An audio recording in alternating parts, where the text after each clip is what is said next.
Bueno, Laura, psicoanalista dedicada a la conformación de colectivos interdisciplinarios en diálogo con otros discursos que confluyen en el campo de la inclusión escolar, profesora adjunta de la Universidad de 3 de Febrero, coordinadora de diplomatura en inclusión escolar con orientación en trastornos emocionales severos, fue asesora de la Dirección Especial de Cultura de la Provincia de Buenos Aires, es la coordinadora académica del colectivo Entrevenir, que articula psicoanálisis y educación, es artícula de un montón de artículos, bueno, autora de un montón de artículos académicos y autora de un libro que sacó recientemente que se llama Autismo en la Escuela, de salida reciente, que tiene un par de meses. Sí. Unos meses, está muy fresquito, hermoso libro, hermoso libro. Le doy la palabra a Laura. Bueno. Hola. Quiero hacer un par de aclaraciones. Primero, no me siento una invitada. Bueno. Me siento parte de este proceso que han venido haciendo. Pero no venías si no te invitábamos. Por lo tanto... Bueno, yo no me siento invitada. Después. Yo no me siento invitada, me siento parte. Sos parte. Y así vine.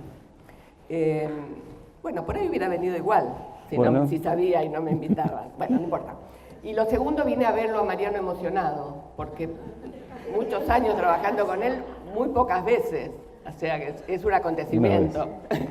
Sí, algunas, dije muy pocas veces. Bueno, a ver, cuando me convocaron, no sabía si tenía algo nuevo para decir. Me dijeron, bueno, si querés decir algo nuevo respecto de lo que dijiste en su momento, hace 2 años, pero dije que sí sin pensarlo, convencida de que no tengo nada nuevo para decir, pero sí mucho interés por escucharlas y escucharlos y ver qué hay de nuevo acá, qué pasó, qué efectos produjo este trabajo de estos años. Y además vine a celebrar este encuentro, porque es un motivo para celebrar, que estemos acá, que podamos reunirnos para pensar y para compartir y para escuchar a otros. O sea que vine a escucharlas más que a hablar. Entiendo que las cuestiones que vengo pensando ya las compartí en los 2 encuentros, después las puse por escrito en ese libro y bueno, no tuve tiempo de pensar cosas nuevas. En realidad hace 20 años que vengo pensando lo mismo y metida en la misma temática, pero bueno. No es lo mismo. Entonces, sí tengo, cuando plantearon esto de algún irrenunciable, tengo un irrenunciable al que le vengo dando vueltas mucho en los últimos años, y me acuerdo que sí lo planteé acá porque me acordaba de Laura escribiéndolo en el pizarrón, y no lo voy a volver a discutir dentro de unos cuantos años, porque no sé, dentro de unos cuantos años creo que voy a seguir pensando lo mismo. Si hay algo que quisiera dejarles es mi convicción de que la inclusión es una tarea pedagógica. Yo creo que vengo diciendo lo mismo de muchas maneras distintas hace muchos años, que se pueden ingresar ejércitos de profesionales, técnicos, operadores a las escuelas, pero solo hay y habrá inclusión posible si es una tarea asumida por las escuelas. Digo, la inclusión como tarea pedagógica, donde es el docente la agente de la inclusión y son las escuelas. Que la inclusión puede ser política pública, proyecto institucional, pero se vuelve inclusión solo si forma parte de una decisión docente. Eso. Cada vez más estoy convencida que la inclusión es una decisión, tiene que ser una decisión que se toma y tomada por cada docente, por cada institución. No es una decisión sencilla de tomar. ni un docente, ni una escuela se vuelve inclusiva por obediencia, ni por norma, ni por voluntarismo, ni por deber, ni por eso, ni por la normativa. Es una decisión que conlleva mucho esfuerzo. Mientras preparaba esto me apareció algo que podría ser el título del próximo cuaderno de la diplomatura. ¿Cuál? La inclusión se cocina a fuego lento. ¿Viste? Y me parece que es así. La inclusión se cocina a fuego muy lento. Hay otro título que pusimos en otro de los cuadernos de la diplomatura, que es La inclusión empieza por casa, que a mí me encantó como título, y lo que queríamos transmitir en ese cuaderno es que la inclusión es un trabajo sobre uno mismo y sobre la propia posición. Esa es la verdadera inclusión. Me llegó después comentarios que la gente entiende que empieza por casa, por la casa de los pibes, cosa que es horrible porque es casi lo opuesto a lo que queríamos decir. Si se lee el cuaderno se entiende claro, pero bueno, vieron el malentendido inevitable cuando uno habla. Y estoy segura de ambas, que la inclusión se cocina a fuego lento y empieza por cada uno.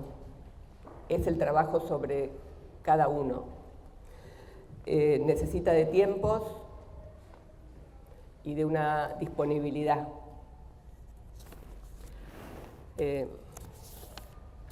Y lo tercero, que estoy segura también, ya es bastante, tres cuestiones.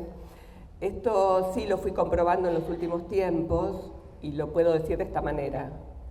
Si no hay inclusión que no sea pedagógica, lo que implica es que la inclusión conmueve todos los cimientos con los que se construyeron las concepciones docentes, léanse pedagógicas, didácticas, nociones de autoridad, cómo entendemos el vínculo, el lugar del estudiante. Interpela los saberes y la formación docente, de ahí tanta resistencia, porque uno podría pensar, ¿por qué tanta resistencia? Ya son más de 20 años de políticas de inclusión. Y está bien, ustedes saben, o si no saben se los cuento, tengo lecturas muy críticas de los modos en que se implementaron las normativas, cómo llegaron a las escuelas, la falta de tiempo, todo eso que ya lo hemos hablado, pero aún así, a 20 años, sigue habiendo mucha resistencia. La resistencia es el signo de que toca fuerte la identidad más propia, las convicciones más profundas, el modo de ser docente de cada uno, y entonces por eso es una decisión que hay que tomar y es una decisión compleja. Como moviliza todas los andamiajes que uno fue construyendo a lo largo de su carrera profesional, la inclusión no es algo que se suma a la tarea docente, es algo que la transforma, la moviliza. Y hay que estar dispuesto. Acá, en este ámbito, todos deben conocer el famoso y ya histórico triángulo herbertiano y las reelaboraciones del vínculo educativo que hicieron Violeta Núñez y Eve Ticio en el diálogo que sostuvieron entre el psicoanálisis y la pedagogía social. Si toman los tres elementos, en el caso del triángulo, 4 elementos, si pensamos en el caso de un discurso, o un vínculo, o un lazo social, como quieran llamarlo, cada uno de esos elementos se ve interpelado por las aulas actuales y por los estudiantes que recibimos en las escuelas. O sea, hay un trabajo enorme, constante por realizar. No es que por efecto de la inclusión las escuelas se entraron en crisis y es inevitable que las escuelas estén todo el tiempo buscando nuevas respuestas y movilizando los cimientos de la formación. El agente es el encargado de la transmisión de los contenidos de la cultura, los tres elementos, volvamos, el agente, el docente, el sujeto del vínculo necesita consentir a ocupar ese lugar y dejarse enseñar, el agente demanda, el sujeto accede. Frase que condensa todo lo que sabemos de la docencia.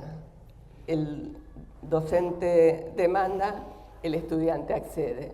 Díganme dónde encuentran hoy esta formulación mínima que hace al vínculo educativo. Y entonces vamos a tener que reformularlo, repensarlo. La demanda, el consentimiento. Ese vínculo, es como la definición mínima de vínculo educativo, es un vínculo entre dos, mediado por el saber o por los contenidos de la cultura, como quieran ubicar. Es un vínculo mediado por el saber. Entonces, si no hay enseñanza, ¿en qué se convierte ese vínculo? Que es, me parece, la mayor problemática o la mayor dificultad, o el mayor problema, es lo mismo, de pensar la inclusión sin inclusión social, inclusión de otros órdenes, sin enseñanza. Nociones como consentimiento, responsabilidad, contenidos escolares, autoridad, merecerían alguna vuelta en los modos de conceptualizarlos. Y yo creo que es todo el trabajo que vienen haciendo en estos años parte es esto. Estoy trabajando sobre la noción de consentimiento hace un tiempo, cómo se interpretó, cuáles son sus obstáculos hoy, de pensarlo de esa manera, quién interpreta y cómo se lee un consentimiento, un niño que no accede a completar, ni a escribir, ni a interesarse por lo que el docente está planteando. ¿A qué no consiente? A obedecer, a cumplir, a complacer al docente en el lazo, a los contenidos mismos. No alcanza a compensar en términos de consentimiento. O quién interpreta los gestos de los pibes como no consentimiento. Ahí hay una lectura del que lee esto. Saben que mis ejemplos están muy sesgados por los estudios sobre autismo, pero estas preguntas no solo valen para estos estudiantes. Podemos pensar en todos los estudiantes con modalidades de habitar el mundo discordantes con las exigencias escolares y en ocasiones alejadas de las representaciones sociales con las que reconocemos a las infancias y a las adolescencias. Nos damos cuenta de que estos estudiantes ponen en jaque los supuestos que fundaron el contrato pedagógico. Tomo solo dos. Ustedes seguramente ya hicieron un trabajo y pueden agregar. Se supone que son los estudiantes quienes deben interesarse por lo que sus docentes enseñan y responder a las demandas. Bueno. Dos, también se supone que los accesos a los contenidos de la cultura se dan mediatizados por el vínculo docente-alumno y además son seleccionados por el agente, o sea, por el docente. El docente tiene la responsabilidad de elegir, de seleccionar cuáles son los contenidos considerados, valorados por la cultura. Sin embargo, todos los testimonios que vamos escuchando hoy, un docente entra con su programa y necesita pescar la ocasión y tomar algo de lo que ahí lee y tomar eso y transformarlo en contenido. Bueno, esa es una operación nueva. Hoy son muchos los niños que llegan a las escuelas con algunos temas que pueden llegar a exasperar a cualquiera, porque resultan rígidos, acotados, restrictivos, fuera de todo contexto, son lo que llamamos intereses específicos, y solo pueden interesarse cuando uno invoca con ese interés específico. Y también son muchos los estudiantes que aprenden solos o con artefactos, con aplicaciones, sin recurrir al otro. O sea, esto que planteaba el vínculo educativo, que solo se accede al aprendizaje mediado por el docente, hoy es casi a la inversa. Es el docente el que tiene que hacer el esfuerzo y encontrar el modo de meterse entre ese sujeto y su relación con sus contenidos. ¿Se entendió esto? Yo sí. Bueno, entonces, ¿estamos dispuestos a poner patas para arriba algunas de nuestras convicciones? Yo sé que ustedes es eso lo que vienen haciendo. Digo, no lo planteo a este grupo en particular, lo planteo en general. ¿Estamos dispuestos a dejarnos mover de nuestros sitios de seguridad? ¿Estamos dispuestos a despojarnos de los saberes a los que nos aferramos en momentos de incertidumbre? Porque el problema es que en ese momento, cuando estamos en ese aula, en situaciones que resultan inesperadas o donde no sabemos qué hacer, en general lo que solemos hacer es aferrarnos más fuertemente a lo que ya sabemos. ¿Estamos dispuestos a mirar de otra manera y soportar preguntas que nos incomoden? Bueno, esto no se puede hacer solo. Esto es un trabajo colectivo que necesita de un colectivo como lugar de enunciación y de soporte.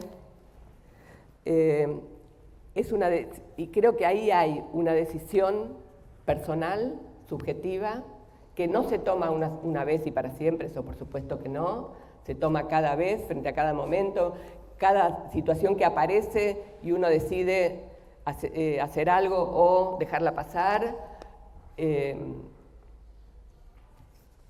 Esperen. Entiendo que esto es parte de lo que vinieron haciendo durante 2 años, construir ese colectivo, contar con otro, y seguramente podrán dar cuenta de otro costado, que no nombré hasta acá, de la inclusión, que no es el esfuerzo, que no es lo difícil, sino es lo gratificante que puede resultar cuando nos corrimos del lugar de siempre y algo distinto pasó.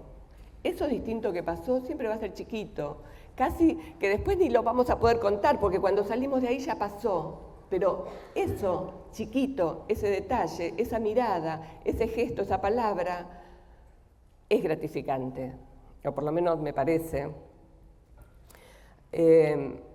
Cuando nos encontramos a nosotros mismos diciendo algo distinto a lo que decíamos siempre, o actuando de una manera distinta como veníamos actuando, eso también es gratificante.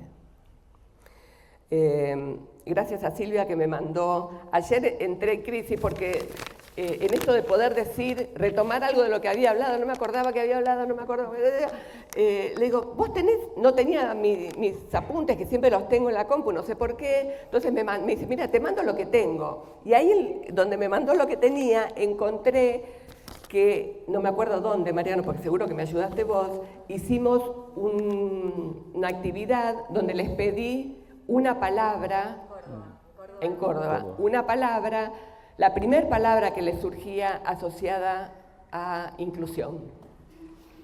Cuando volví a mirar esto,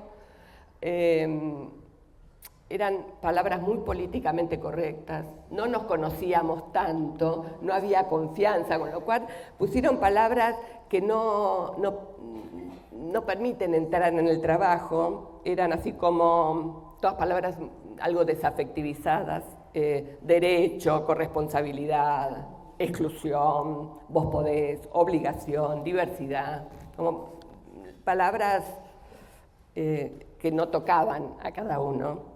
Me gustaría creer que si hoy volviéramos a hacer este ejercicio, aparecerían palabras atravesadas por sus subjetividades, palabras que dieran cuenta de las gratificaciones de los aprendizajes, las de ustedes, de crecimiento, de apuestas, sin fingir demencia, porque tampoco vamos a negar lo difícil que es sostener esto.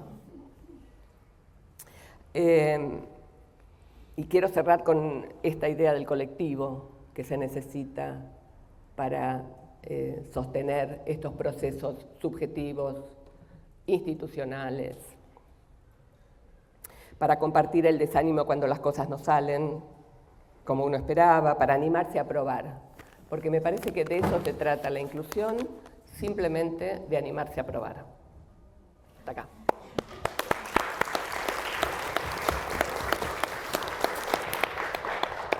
Bueno, muchas gracias, Laura. Anoté algunas cosas. El resto de la gente también. Vamos a escuchar a Ana y a Gaby y después abrimos a compartir preguntas y experiencias. La voy a volver a presentar a Ana Campelo, acá.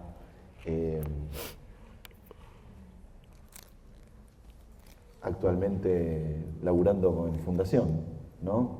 Tenemos el gusto y la alegría de que esté laburando 3 meses en Fundación. Hace 3 meses en Fundación. Mira. Así que bueno, vamos. La tenemos. Vamos. En el libro de pases ganamos este jugador. Son todas metáforas mundialistas, disculpen, pero es como inevitable. Ana es licenciada en Educación, coordina la Diplomatura de Convivencia y Conflictividades de la Universidad Nacional de Patagonia Austral, coordinó el área de convivencia escolar en el Observatorio Argentino de Violencia en las Escuelas, ambos del Ministerio de Educación de la Nación. Es autora de Bullying, Criminalización en la Infancia, Cómo intervenir desde un enfoque de derechos, publicado por Noveduc, de Bullying, Criminalización y Patologización de la Infancia, publicado en Bullying, Acoso y Tipos Violentos, Lecturas Críticas del Psicoanálisis de Orientación Lacaniana, de Ediciones Grama, y más recientemente de Conflictividad y Escuela, Pensar los Espacios. Acá tenemos todo el... Vamos a hacer nuestra promotora. Claro. Ahora hay una mesita afuera. Todo así es. No, mentira. Y más recientemente de Conflictividad de Escuela, Pensar los Espacios de la Intervención en la Convivencia Institucional, en coautoría con Beatriz Greco, publicado por Homo Sapiens. Le cedo la palabra. Ya que estamos, Beatriz acaba de sacar Mira. Acaba. Equipos de orientación escolar. Me lo compré ayer, no sé qué dice.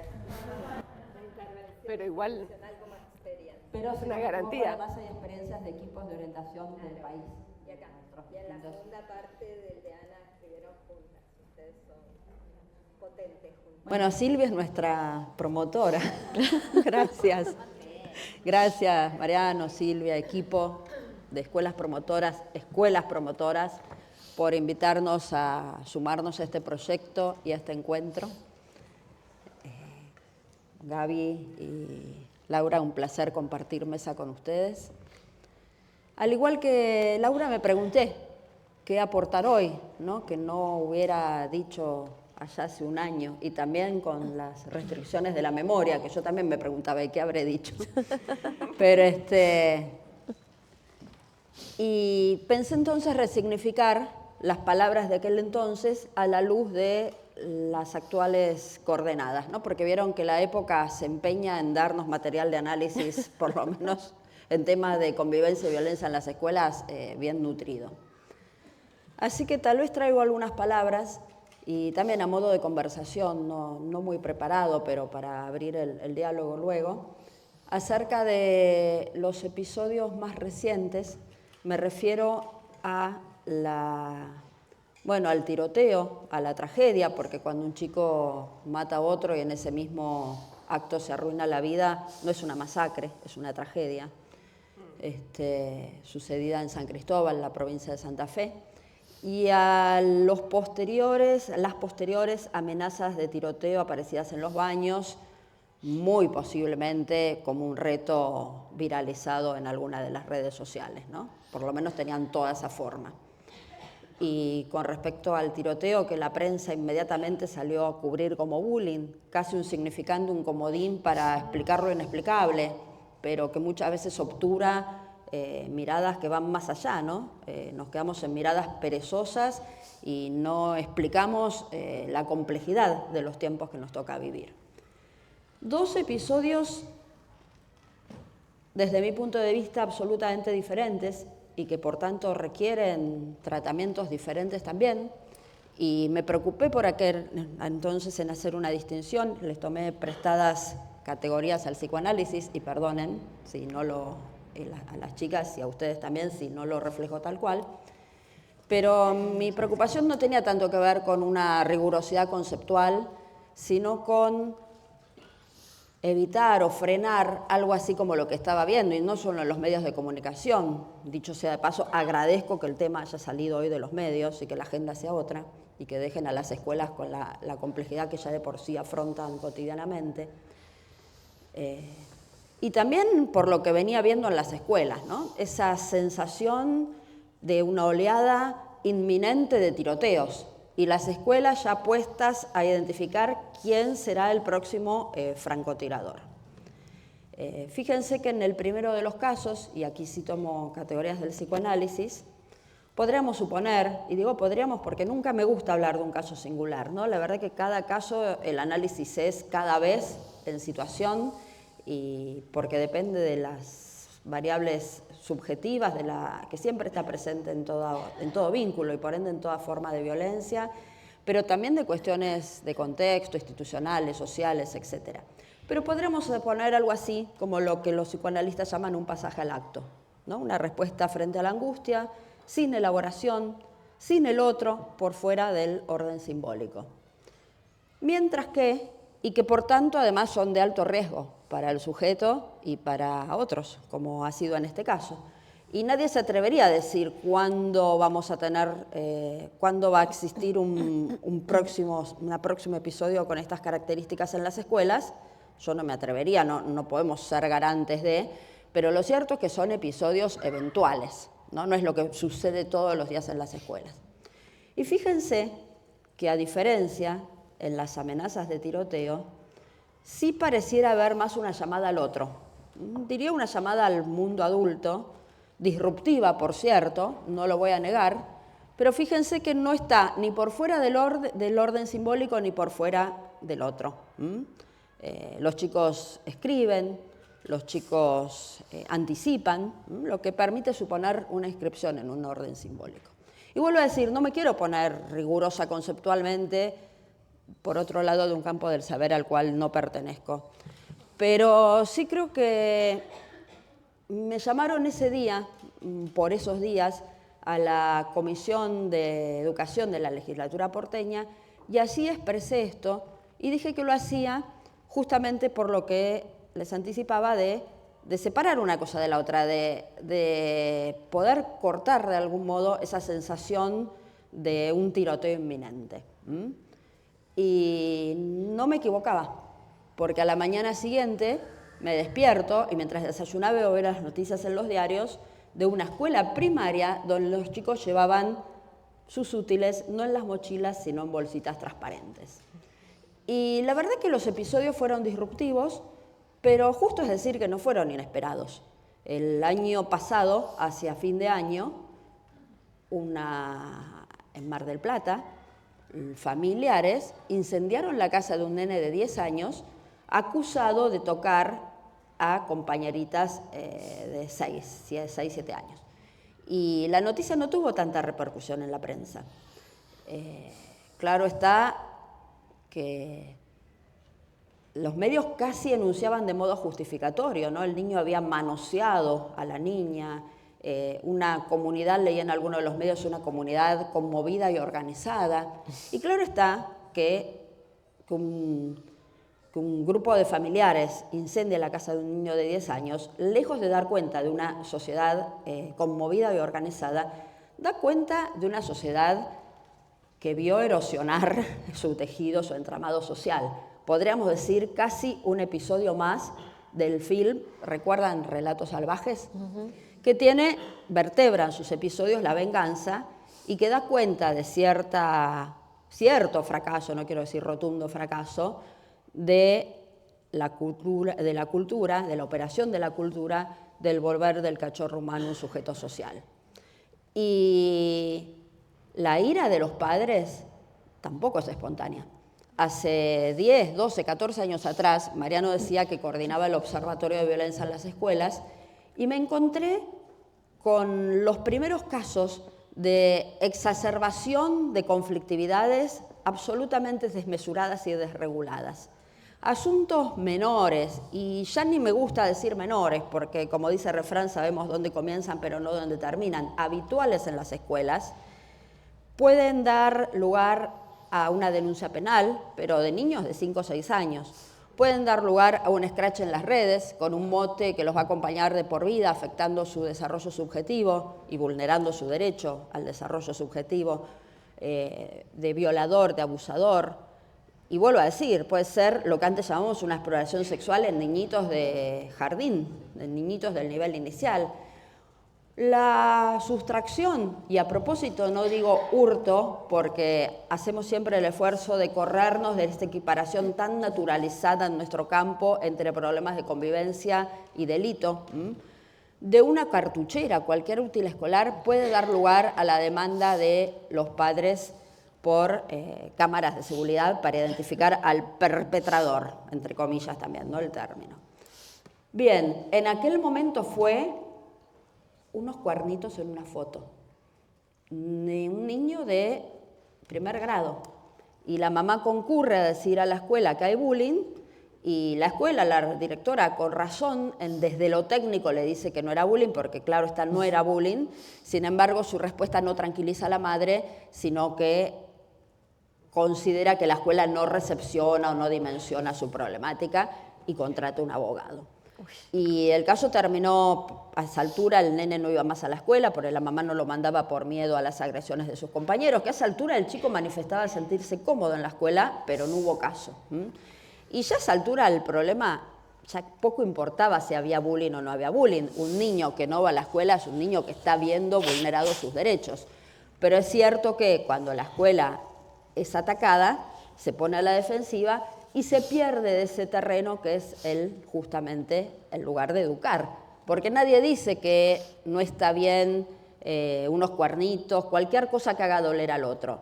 Pero de ahí al escrache en las redes, al ingreso de familiares con ánimos de venganza para golpear a los niños, a una denuncia penal, hay un largo trecho que no se recorre, que justamente es el lugar de la escuela de educar, ¿no? El lugar pedagógico de la escuela. No, en aquel momento no fueron miles los casos, pero suficientes para tomar nota, y cuando vuelvo al área de convivencia escolar me encuentro con que ya no son la excepción. No quiero decir que son la regla, pero hoy en día no hay ni provincia ni nivel que esté exento de, no del conflicto, porque el conflicto existe, es inherente a las relaciones humanas y puede ser hasta un motor de aprendizaje, pero de esa exacerbación inusitada, nunca antes vista, desmesurada, desregulada. Bien, digo, nos sorprendió, nos dejó perplejos, pero no es inesperado, no era nuevo. Y frente a la perplejidad, que muchas veces el desconcierto que estas situaciones producen, muchas veces la tentación por responder desde medidas punitivas es mucha. Y ustedes habrán visto medidas, y conversando con los equipos de convivencia muchas veces se encontraban en un brete, en una encrucijada, por medidas que decidían abruptamente las propias autoridades, con las cuales los equipos no acordaban, pero que iban por el lado punitivo. Las bolsitas transparentes, las multas a los familiares, incluso las denuncias judiciales, entre una larga lista. Y vuelvo a decir, no son nuevas. Vinieron y en algún punto de la mano del modo en que se visibilizó el bullying en nuestro país. Y no está mal que se visibilice una problemática que es violencia, porque así podemos tomar nota de que existe e intervenir en consecuencia para ponerle fin.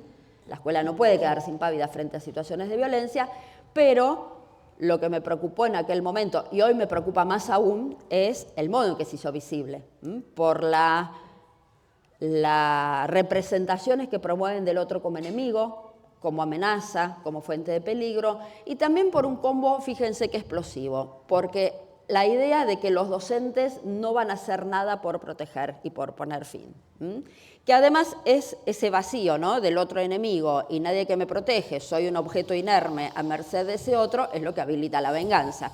Y vuelvo a los recientes episodios del año pasado en la ciudad de Mar del Plata. Bueno, las bolsitas transparentes, detectores de armas en Estados Unidos, cámaras de vigilancia en nuestras escuelas. Saben que a propósito de esto, muchas escuelas, conversando con los chicos, pudieron identificar que los chicos, claro, son 2 o 3 por escuela, y los chicos sabían quiénes eran. Entonces ya circulaban los nombres en las redes. Y en muchos casos las familias querían correrlos de las escuelas. Bueno, gracias a que pudieron hablar con los chicos, pudieron conversar de que así no se resuelve, así se agrava el problema. Bolsitas transparentes, los detectores de arma, las líneas de denuncia, las leyes. El año pasado Mendoza tiene un proyecto de ley de multar a los padres que no reencauzaran el comportamiento de los hijos. Yo les aseguro que además del enfoque que no acuerdo, Mendoza se va a agarrar la cabeza con ese proyecto. Primero porque en tiempos que todo es bullying van a llegarle un variopinto de situaciones que no va a poder creer. Y segundo, porque la denuncia es cerrar la puerta del diálogo. Y el diálogo es condición sine qua non para la resolución no violenta, pacífica de los conflictos.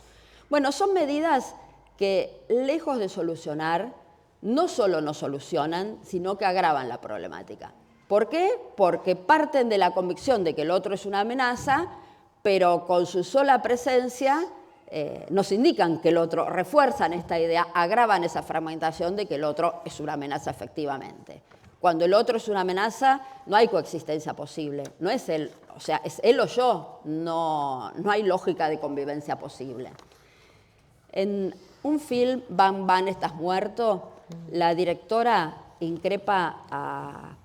docente increpa a la directora que recientemente instaló detectores de arma en las escuelas y les dice: con el detector de arma convertiste a todos y cada uno en sospechoso. Bueno, lo mismo podríamos decir, fíjense, de las bolsitas transparentes, ¿no es cierto? Y niños de primaria. Entonces, en aquel momento, en la legislatura, a mí me interesó mucho escuchar a los chicos. Dijeron cosas muy interesantes. Dijeron que les faltaba espacios donde hablar de lo que les estaba pasando. No es una demanda nueva. Me acuerdo que cuando me estaba yendo del área, en los últimos años del área, 2023, la referente de La Rioja nos contaba que los docentes pedían talleres de bullying, pero los chicos no hablaban de bullying, los chicos hablaban de estos otros padecimientos subjetivos.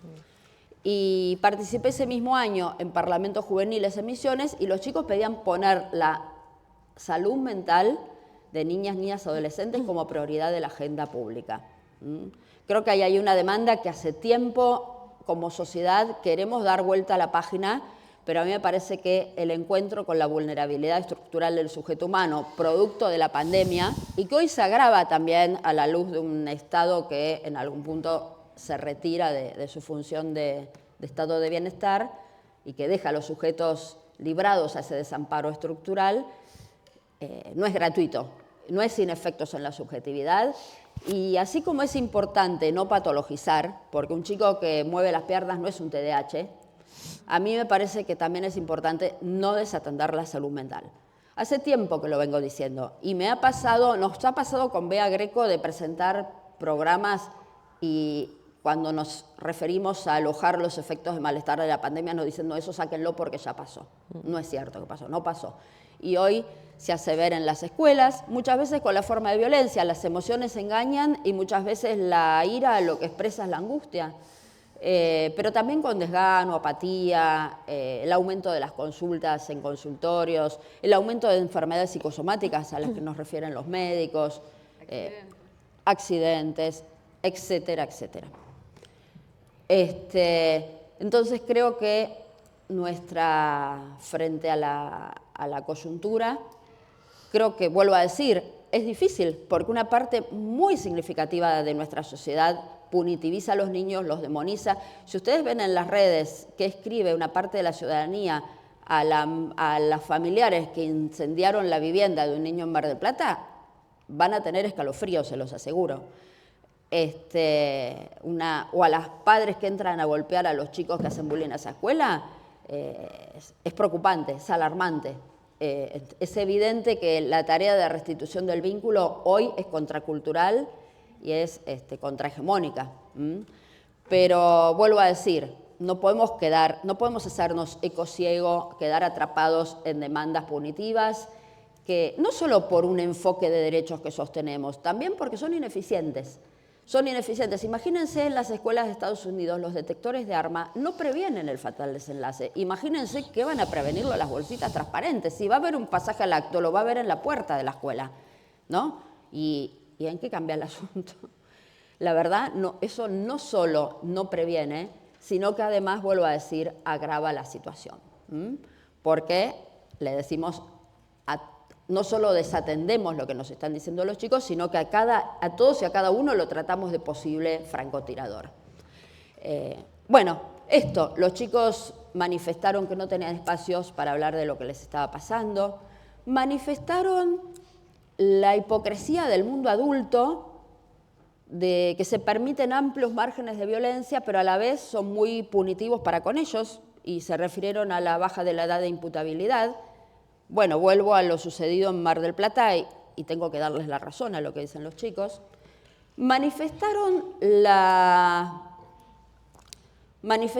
supresión de proyectos que los conectan con la vida, con el deseo, con sus intereses. Se refirieron a las orquestas juveniles, pero podemos meter ahí cualquier proyecto que resulte, ¿no?, más vivificante. Creo que por ahí pasa cuando decimos la escuela y la capacidad de alojar el malestar. Nos referimos, por un lado, a espacios donde pueden hablar de lo que les suceda, que creo que es mucho ya, pero también a generar proyectos que los conecten con la vida, proyectos vivificantes frente a lo mortificante que atravesamos como sociedad, porque creo que no podemos desconocerlo. Y bueno, creo que estas son unas reflexiones que quería compartir con ustedes. Alejarnos y estar siempre prevenidos, porque la demanda social es mucha, la demanda de las autoridades, muchas veces por sobreactuación, ¿no? Porque a veces tranquiliza momentáneamente, pero tenemos que tener en cuenta que tranquiliza momentáneamente, pero no resuelve, y no solo no resuelve, sino que agrava. Así que en la medida, y alejándonos de medidas que agravan la fragmentación del lazo, que corroen más la autoridad docente, creo que la apuesta es a medidas siempre que restituyen el lazo, que fortalecen nuestro entramado social, porque si no, llueve sobre mojado.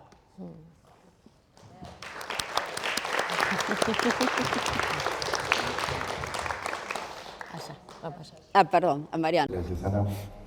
Bueno, paso a presentar a Gaby rápidamente.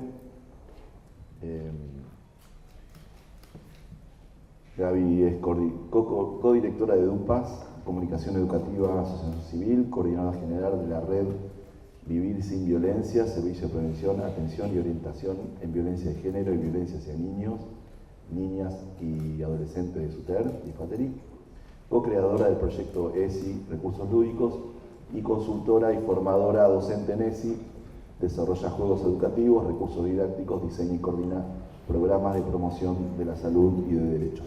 Le paso el micrófono.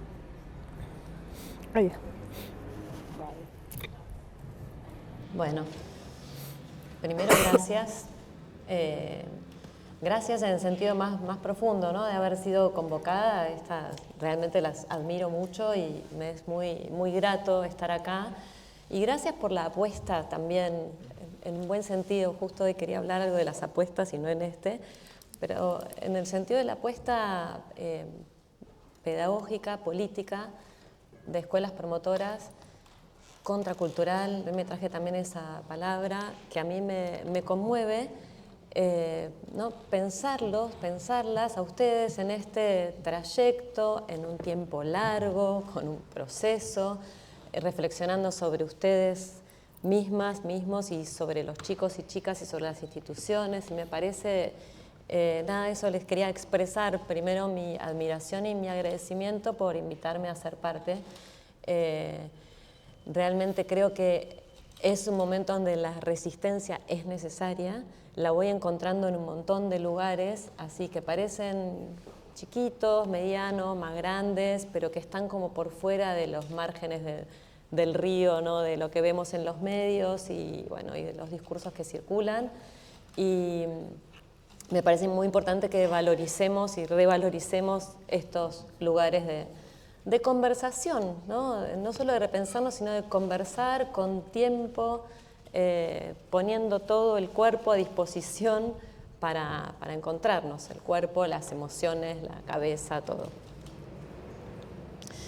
Cuando me preguntaban, cuando hablábamos de qué íbamos a hablar, y me preguntaba igual que las colegas, primero, yo estuve más cerca, así que en febrero me acuerdo, les quiero decir, me acuerdo que hablamos, pero sí pensaba qué compartir, qué era importante volver a pasar, a recordar, ¿no? A pasar por el corazón hoy.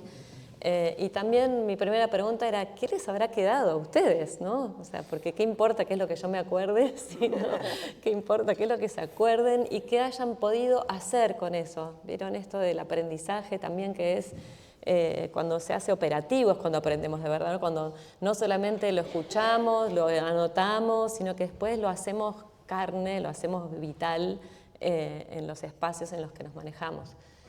Así que bueno, eso dejo la pregunta flotando porque lo entiendo que la vamos a hablar después. Pero bueno, me quedé con eso. ¿Qué habrá quedado, no? ¿Cuáles son los rastros, las huellas de todo este tiempo en sus vidas cotidianas, profesionales? Y también me quedé pensando en cuántas tensiones nuevas aparecieron desde febrero para acá, que aparecieron muchas. De hecho, yo justo con el tema este de las amenazas, o sea, 2 meses después estuve en Gualeguaychú y llegué justo el día que había pasado el día anterior, o sea, llegué a trabajar a algo de ESI y eran los medios en la puerta de la escuela. O sea, estaba el Canal 9. ¿Qué hacen? ¿Por qué esta juxtaposición, ¿no? De medios y escuela ante una situación que claramente no era una situación judicial, aunque se metió la justicia de un modo particularmente malo y avasallante sobre el chico en cuestión especialmente, pero también sobre todo la escuela? Y pensaba esto, ¿no? Porque, o sea, ¿cuántas tensiones más se pueden afrontar mientras se sigue trabajando en la diaria? Y lo otro que también pensé es qué bueno que salió de los medios. Tuve esa misma conversación conmigo misma en estos días mientras pensaba, porque salieron todos los medios y tuvimos toda esta situación de, bueno, ¿qué hay que hacer? ¿A quién hay que castigar? Bueno, hay que sacar a esos chicos de la escuela, cerramos la escuela, los chicos las mochilas, todo lo que se habló, metiéndose con un desplazamiento del discurso judicial penal por sobre el discurso pedagógico, pero después ese tema desapareció de los medios. ¿Por qué desapareció? Porque está la escuela. O sea, lo más interesante de eso es que unas intervenciones de largo plazo, de proceso, de tiempo, y eso hace que ya no sea más llamativo, ¿no? Para la conversación pública, pero a mí sí me da el indicio, ese silenciamiento, de que algo sí pasó en las escuelas porque no está más la noticia. ¿Qué es lo que pasó? Que se trabaja en el cotidiano, en un montón de dimensiones y un montón de niveles, diría, aprovechar es una muy mala palabra, pero para usar esta oportunidad también para aprender a manejarnos de otros modos y, bueno, revisar los términos de la convivencia. Y la escuela termina siendo el lugar donde todo es posible. ¿Por qué? Porque sigue estando en esta estructura decimonónica, antigua y todo, que es muy criticada, porque bueno, se mantiene siempre igual a sí misma, en fin, pero al final es el lugar donde se pueden expresar estas angustias, estos malestares, porque también la pregunta es por qué el chico escribe esto en la escuela y no en otro lado, ¿no? Porque no va a un shopping, no sé, va a la escuela porque es el lugar donde hay quien escuche, quien lea y quien reaccione y donde va a haber una respuesta social a un malestar que aparece como individual, pero es colectivo. Porque las violencias que están viviendo los chicos y las chicas y los adolescentes en este momento son cada vez más crudas y se están quejando en todos lados de que no tienen dónde expresarlo y dónde ser atendidos en sus preocupaciones, en sus malestares, como ellos lo necesitan. Esto apareció en la última encuesta de UNICEF también, donde habla, que se llama, creo que Chicos Conectados, donde los pibes y pibas, y en el último trabajo también hubo un trabajo de Flaxo en conjunto con un montón de organizaciones, después les paso la publicación, donde también estaban las juventudes convocadas a opinar, y lo que más hablan es de salud mental. Y era una conversación sobre ESI, pero ¿de qué hablan? De dónde se puede hablar y qué podemos hacer con los malestares que estamos sintiendo, donde no nos sentimos escuchados, escuchadas. Entonces, volviendo, lo otro que pensé como uno de los irrenunciables es que no nos olvidemos que en el centro de las intervenciones de los equipos de orientación escolar están los chicos y las chicas. Que ese sea el centro y el foco de la intervención, no qué pienso, qué siento, qué me dijo, inclusive, no sé, podemos discutir hasta los marcos teóricos, pero que no nos olvidemos cuál es el centro de la actividad de la escuela, de la existencia propia de la escuela y del sistema, y qué hacemos cuando nos activamos e intervenimos ante un conflicto. No nos olvidemos que el centro es el chico, que no son las peleas entre los distintos niveles, que no son las familias, que es el chico, o sea, su derecho a un desarrollo sin interferencias violentas, sin interferir en su sexualidad, sin meternos con su intimidad con el pretexto de educarlo, en fin, ¿qué es lo que queremos? Entonces, también pensando en eso, ¿cuáles son las...?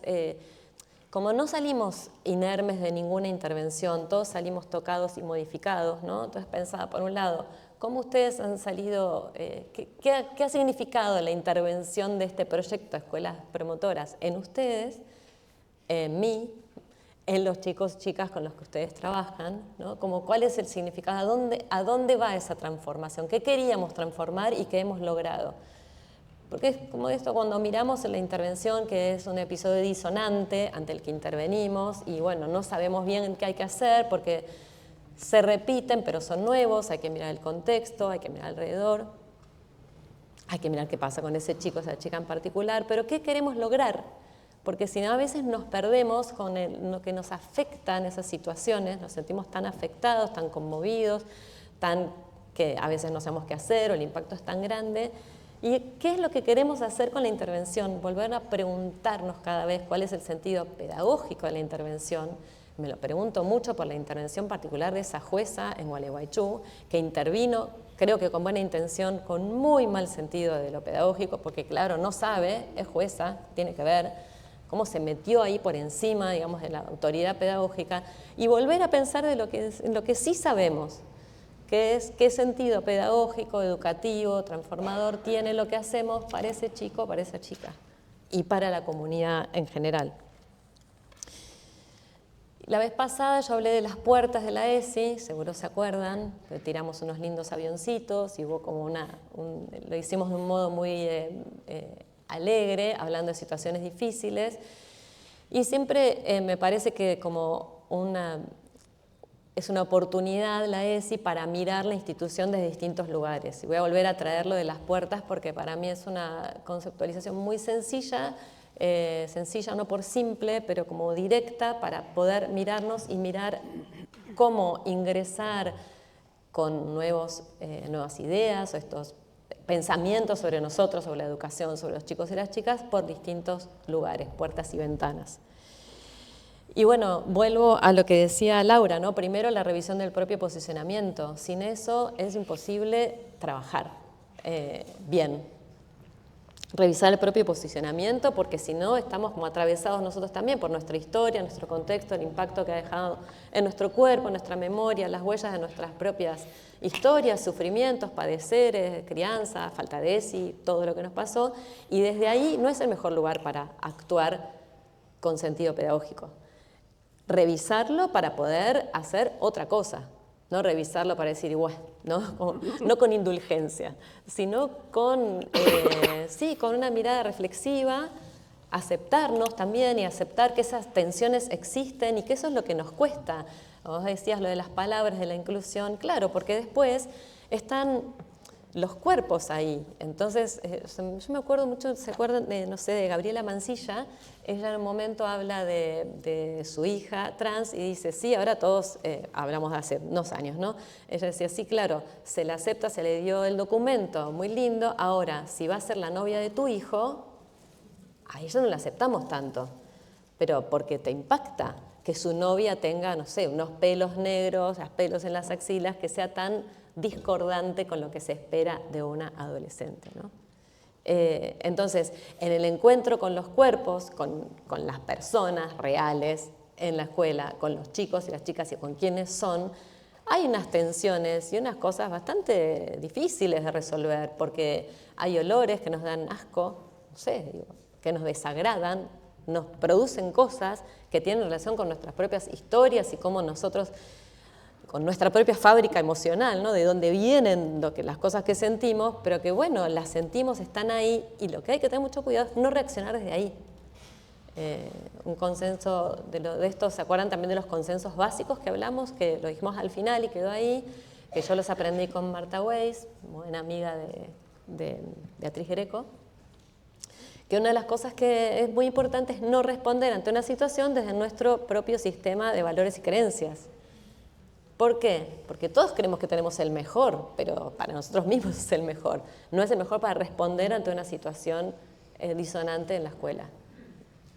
Por lo menos tendríamos que poner en discusión y ver cuáles son los sistemas de valores y creencias que compartimos y desde los puntos que podamos acordar, responder desde ahí. Que uno sería, por ejemplo, no responder inmediatamente, ¿no? Como si todo fuera una urgencia. No todo es una alarma para que tenemos que salir corriendo. Y aún así, ante esa alarma, había un camino que recorrer, que habíamos pautado antes. Porque si no tenemos el botequín de emergencia, o sea, si no pensamos que en una escuela secundaria alguna vez puede haber un embarazo adolescente, y bueno, no sé. O sea, tenemos que saber que eso puede pasar, no que queremos que pase, pero sí sabemos que es algo que puede pasar. Entonces, si pasa, no vamos a estar a decir, qué horror, qué espanto, o traer a la jueza para separar a la chica de la familia. O sea, no es lo primero que hay que hacer. Lo primero que hay que hacer es, primero saber, tener un camino planeado. ¿Qué caminos vamos a planear para resolver estas situaciones que nos van a...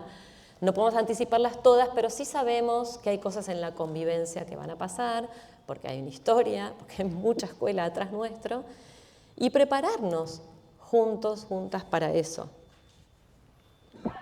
Entonces, si en la escuela circulan afectos, también en estas... ya estoy mezclando un poco todo, perdonen, si no se entiende en un momento me avisan, porque ya estoy mezclando todas las oraciones y conceptos. Pero sí quería traer esto de las puertas en el sentido de que nosotros podemos trabajar pensando en cómo circulan, o cuál es el ecosistema afectivo que tenemos en la escuela, cuál queremos promover, y le podemos pensar desde la relación con las familias y la comunidad, y qué tan elásticos estamos en esas puertas que se abren y se cierran. Lo podemos pensar de ese posicionamiento con nosotros mismos, de nuestra mirada reflexiva sobre nosotros, en nuestro rol, y también lo podemos pensar en la puerta ancha de toda la organización escolar, que incluye desde el currículum hasta los rituales, hasta la arquitectura, ¿no? Que en esta escuela, por ejemplo, bastante impactante. Pero ¿qué significado tiene eso después en las relaciones que establecen las personas entre sí, docentes con chicos y chicas entre sí, y mismo los docentes con las autoridades, ¿no? O los equipos de orientación con los otros niveles de la escuela? En esa puerta ancha también podemos pensar en qué expectativas tenemos, que éramos esos chicos obedientes, estamos esperando que las chicas sean prolijas y que quien hace las amenazas sea siempre un varón, que en las pruebas de matemática los chicos den bien y las chicas bueno, qué sé yo. O sea, ¿cuáles son nuestras expectativas? Por eso digo de nuevo, ¿qué es lo que queremos transformar de esas vidas en su paso por la escuela, ¿no? ¿En qué chicos y qué chicas imaginamos? Cuando la sociedad nos propone el chico delincuente, algo de ese imaginario, esa representación social también sobrevuela en las escuelas. ¿Qué están haciendo los docentes? Aparte van a interpelar para que no se convierta en ese delincuente que después del que todos hablamos en los medios y es como la única imagen, parece, de adolescente que hay. Entonces, si en la escuela circulan los afectos y qué afectos queremos que circulen, y no podemos predefinir las emociones que van a estar por ahí, recordar que la emoción no es la única forma de mirar los afectos, ¿no? Que las emociones que están en la escuela, ¿se acuerdan que también hablamos un montón de eso? Recordar que el mundo afectivo es bastante grande. Las emociones son un momento, una reacción, es algo que está biológicamente no determinado, pero sí aparece de algún modo biológico. Después están los sentimientos y la interpretación que hacemos de esas emociones. Y darle lugar a eso en la escuela tampoco es siempre agradable. O sea, no vamos a dejar que la escuela sea solamente el lugar de las cosas positivas, idealizadas, porque si no, vamos a pensar en una escuela, no sé, de robots, donde no pasan los malestares que pasan, donde van a expresar los chicos los malestares si no es en la escuela. Y después, ¿qué hacemos con eso? Pero mejor que ese espacio exista, porque si no, es esa escuela ideal, ¿no? De sí, vamos a incluir, y después nada sucede en la realidad de la subjetividad de los pibes con eso. Nos ven como un frontón. Entonces, el aprendizaje solo es posible mediado por estos vínculos afectivos que están en ese triángulo del aprendizaje, que no solo sujetos, sino sujetos afectivizados, y de qué modo les presentamos, que ahora está tan en tensión, los saberes en relación con el acceso que tienen los chicos a un montón de información, no digo conocimiento, y cómo eso los presiona también y presiona a los docentes. ¿Cómo vas a seguir con este impulso contracultural de dar los tiempos necesarios, ¿no? Pensaba mucho en términos de procesos. Estamos en este momento en que la instantaneidad de las redes entre las que vivimos, naturalizadas, o sea, ya ni se discute que las redes sociales están ahí para quedarse, nos olvidamos de su origen, de su intencionalidad, de que tienen dueños, de que son comerciales, de que los datos somos nosotros, todo eso que olvidamos en el cotidiano cuando los usamos, y los chicos también no tienen por qué saberlo. ¿Cómo seguimos con ese impulso contracultural de ponerlas en discusión, de que haya una reflexión crítica sobre el por qué y para qué están esa economía digital de la que somos parte, y cómo damos lugar a que puedan reconocer una dinámica, los chicos y las chicas puedan reconocer unas dinámicas vinculares de bienestar o de violencia si los dejamos también sin discutir esa instantaneidad de la recompensa que provocan en las redes, los efectos que tienen en los cuerpos, aunque nos parezca que es algo que pasa en lo digital y no lo estamos poniendo, o sea, no lo estamos mirando en ellos los efectos que tienen, no lo estamos preguntando qué sienten en relación con ese uso de las redes. Entonces la escuela pensada como un lugar donde puede circular algo diferente a lo que está pasando y donde, si el mayor problema que estamos teniendo es el de salud mental de los adolescentes, también muy influenciado por, no sé si saben que una de las cosas que peor dato que tenemos en este momento es la cantidad de apuestas en las que están metidas los pibes y pibas, y sobre todo ahora con el Mundial todo ha empeorado, están apostando cada 10 segundos. Y yo me pregunto, ¿cómo podemos intervenir? ¿Cómo podemos interferir? Pero estoy segura que el lugar es la escuela, ¿dónde hacerlo? Porque si no, ¿dónde?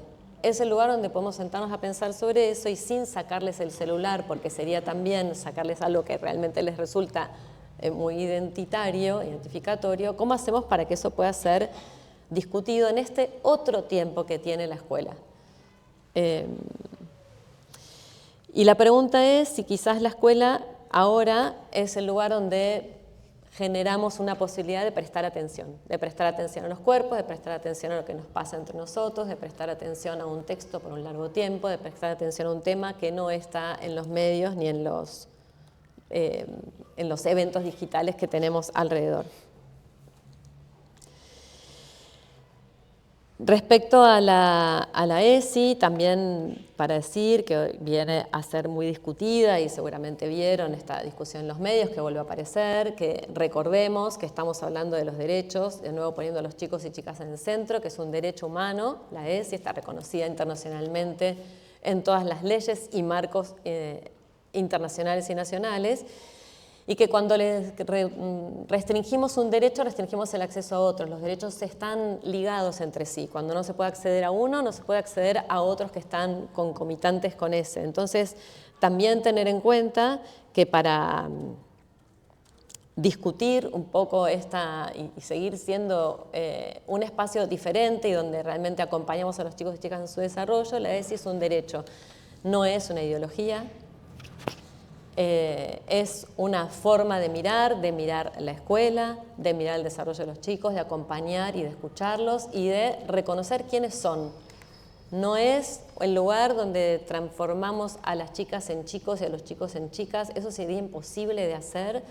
La escuela incide, acompaña, pero no transforma ni el deseo, ni la identidad sexual, ni la identidad de género, ni la orientación sexual. Eso no lo puede hacer nadie desde afuera, porque eso es parte de la subjetividad de cada uno, que está tejida con el contexto. O sea, no es una subjetividad aislada, pero tampoco es dirigida. Y también como docentes, como directivos, poder reclamar el derecho que tienen ustedes, que tenemos nosotros, a brindar los derechos a los demás. O sea, también es un derecho docente formarse y dar los contenidos, actitudes, conceptos y marcos de valores que tiene la educación sexual integral. En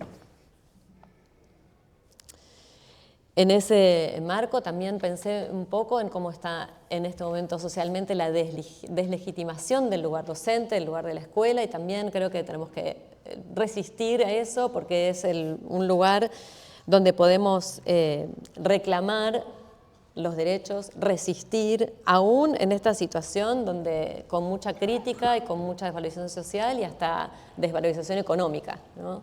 de nuestros salarios y de nuestras vidas. En esas tensiones, ¿qué puede y qué no puede la escuela, ¿no? Y